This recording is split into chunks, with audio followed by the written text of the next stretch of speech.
नमस्कार, मैं रीमा प्रसाद, रिपब्लिक भारत आप देख रहे हैं। अब खबरों का सिलसिला हम आगे बढ़ाएंगे। नमस्कार, स्वागत है आपका। मैं हूं आपके साथ अनंत और ये रिपब्लिक ईबिक्स कैश स्टूडियो। इस वक्त की बड़ी खबर के साथ भगवा का अपमान कांग्रेस को अब भारी पड़ रहा है।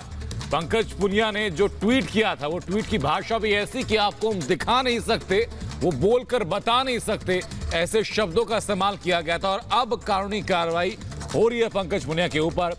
हरियाणा कांग्रेस का नेता है पंकज पुनिया और पंकज पुनिया पर आईपीसी के सेक्शन 153A, 295A, 505 की धारा 2 और आईटी एक्ट 67 के तहत मामला दर्ज किया गया।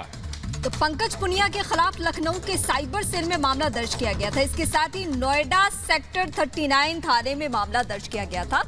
तो हरियाणा कांग्रेस नेता पंकज पुनिया का भगवा को लेकर किए गए आपत्तिजनक ट्वीट को लेकर लोग गुस्से में हैं। पंकज पुनिया के खिलाफ मामला दर्ज करवाने वाले विवेक लांबा से हमने बातचीत की। उन्होंने क्या कुछ कहा, सुनिए आप जरा। मैंने इनकी कंप्लेंट कल शाम को की थी और क्या सोच के की, क्योंकि इसने जो कहा, मात्र इसने आपने जो वर्डिंग यूज़ की कि योगी सरकार के ऊपर कमेंट किया, मात्र योगी जी के ऊपर कंप्लेंट नहीं किया, इसने भगवा को गाली दी। और हमारे सहयोगी अमनदीप हमारे साथ जुड़ चुके हैं। अमनदीप, पंकज पुनिया पर किन किन धाराओं में मुकदमा दर्ज किया गया है?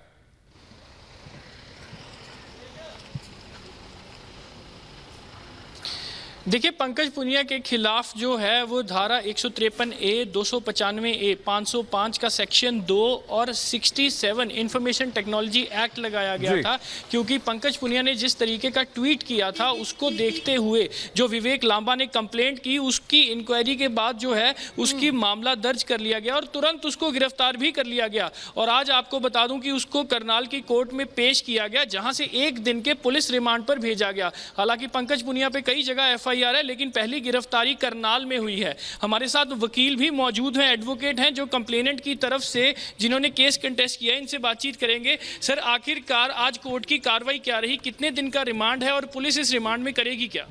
देखिए जी, जैसे आपको पता है कि कल अपना मधुबन थाना द्वारा इसमें पंकज पुनिया के खिलाफ एक मामला दर्ज किया गया था, जिसमें पुलिस द्वारा उनको गिरफ्तार करके आज माननीय अदालत में उनको पेश किया गया। माननीय अदालत में पुलिस ने रिमांड मांगा था उनका, जिसमें माननीय अदालत ने पुलिस के जवाब से संतुष्ट होकर, रिमांड पेपर से संतुष्ट होकर पुलिस को जो उनका फ़ोन है जिससे उन्होंने ट्वीट कराया अपने ट्विटर अकाउंट से, वो अपना रिकवर करने के लिए 1 दिन का रिमांड पुलिस को आज दे दिया है। और 1 दिन का रिमांड समाप्त होने के बाद इनको पुनः अपना यहाँ पेश किया जाएगा माननीय अदालत में और आगे की जो कार्रवाई। पंकज पुनिया की तरफ से अपनी सफाई में क्या कुछ कहा गया अदालत में? देखिए, उनके जो वकील हैं उन द्वारा डिफेंस ये लिया गया कि ये ट्वीट उन द्वारा नहीं किया गया और ये उनके ट्विटर अकाउंट से नहीं किया गया ट्वीट। लेकिन माननीय अदालत ने अपना माइंड अप्लाई करके अपना सारा अपना इसको देखा, जवाब हमने इस चीज़ का दिया माननीय अदालत को। अन्य कागजात भी हमने माननीय अदालत में दिए, जिसमें माननीय अदालत ने सारा अपना माइंड अप्लाई करके उसमें माननीय अदालत को उसमें कोई सच्चाई नहीं दिखी। इस वजह से अपना पुलिस को 1 दिन का रिमांड फ़ोन की रिकवरी के लिए दे दिया गया है। रिकवरी अपना रिमांड खत्म होने के बाद पुनः उनको पेश किया जाएगा कोर्ट में। तो देखिए, अपनी सफाई में जो साफ तौर पे कहा जा रहा है पंकज पुनिया की तरफ से कि ये जो ट्वीट है वो उनके द्वारा नहीं किया गया है। हालांकि यही बड़ी बात है और इसी को 1 दिन पुलिस इन्वेस्टिगेट करेगी, एविडेंस कलेक्ट करेगी, ताकि ये जो केस है वो आगे परस्यू किया जा सके। जी अमनदीप, जिस तरीके से ये दावा किया जा रहा है कि ट्वीट ही नहीं किया गया है, तो ये पहली दफा नहीं है जब कांग्रेस पार्टी इस तरीके से बदजुबान हुई है। तो इस बात को कैसे मान लिया जाए? हालांकि पुलिसिया कार्रवाई में ये प्रूफ हो जाना है कि उनके ट्विटर हैंडल से क्या कोई और भी ट्वीट कर सकता है क्या?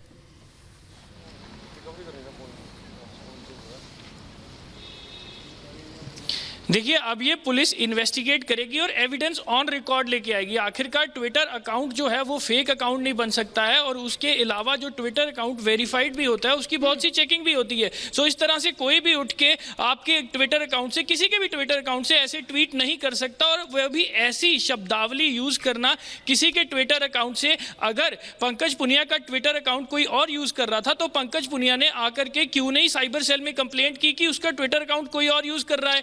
आखिरकार ये जो जब ट्वीट हो चुका, जब इतना बवाल खड़ा हो चुका, फिर आज कोर्ट में ये बात बोल रहे हैं कि ये ट्वीट उनके द्वारा नहीं किया गया, जब उनके खिलाफ मामला दर्ज हो गया। इस पर अपडेट के लिए इस वक्त न्यूज रूम से हमारी सहयोगी ज्योत्सना बेदी हमारे साथ जुड़ेंगी। ज्योत्सना, और क्या डेवलपमेंट सामने है जो ट्वीट किया गया और अब गिरफ्तारी? बिल्कुल अमनदीप, जिस तरह बता रहे हैं कि यहाँ पर कोर्ट में ये दलील दी गई पंकज पुनिया के वकील की तरफ से कि ये उनकी तरफ से ट्वीट नहीं किया गया, मतलब लंबी फहरिस्त है ट्वीट की। सब अभी तक तो ऐसा कुछ सामने नहीं आया कि ट्वीट उनकी तरफ से ना होते हो, लेकिन अब जब एक ऐसा अभद्र टिप्पणी इस्तेमाल करके ट्वीट किया गया तो आप कोर्ट में इस प्रकार की दलील दे रहे हैं। खैर ये तफ्तीश का विषय है, लेकिन इस प्रकार की अभद्र टिप्पणी का इस्तेमाल किया गया था ट्वीट में, जिसे हम दिखा नहीं सकते, जिसे हम शब्दों में बता नहीं सकते। और देखिए, साइबर सेल की तरफ से भी एक शिकायत दर्ज करवाई गई थी, उसमें साफ लिखा हुआ था कि इससे राजनीतिक धार्मिक भावनाएं संघर्ष इससे बढ़ सकता है, राजनीतिक धार्मिक संघर्ष इससे बढ़ सकता है, हालात बहुत ज्यादा विस्फोट हो सकते हैं। इस तरह के शब्दों के बाण इस ट्वीट के माध्यम से पंकज पुनिया की तरफ से चलाए गए थे। अब सवाल यहां पर यह है कि एक तो देखने वाली बात होगी कि तफ्तीश में निकलकर क्या आता है। हिरासत में वो 1 दिन के लिए जा चुके हैं, लंबी फहरिस्त होगी सवालों की जिसका जवाब पंकज पुनिया को देना होगा। और हम सब जानते हैं एआईसीसी के सदस्य हैं पंकज पुनिया, और ये भी हम जानते हैं कि इससे पहले भी कांग्रेस पार्टी के नेता आरएसएस के खिलाफ खुलकर बोलते रहे हैं।